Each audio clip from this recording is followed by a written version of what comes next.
For 30 Days Wild, I took a trip to a semi-wild coastal region for a cliff walk to find what living creatures I could and to think about the words of John Muir. The great Scottish father of conservation arrived in San Francisco by Panama steamer in 1868. He asked a local for the nearest way out of town. Surprised, the man said, "But where do you want to go?" To which Muir replied, "To any place that is wild."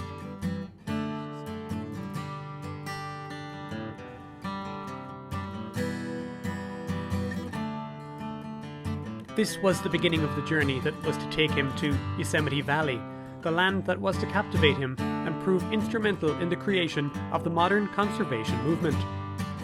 Upon first seeing the wild landscapes of California, John Muir wrote, "A landscape was displayed that after all my wanderings still appears as the most beautiful I have ever beheld. At my feet lay the great Central Valley of California, level and flowery, like a lake of pure sunshine, 40 or 50 miles wide, 500 miles long, one rich furred garden of yellow compositae.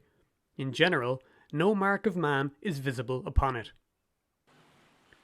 Even though Muir extols the virtues of a landscape untouched by people, and in the end created a vision of conservation largely based on the absence of humans, note how the language he uses here several times contains the metaphor of the garden.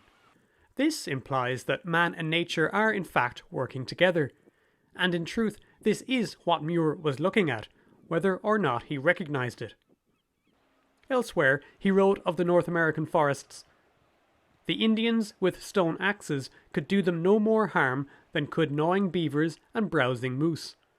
Even the fires of the Indians and the fierce shattering lightning seemed to work together only for good in clearing spots here and there for smooth garden prairies and openings for sunflowers seeking the light." This is an underestimation of the extent to which humans and nature interact. The idea of national parks as somehow untouched wilderness is a false one.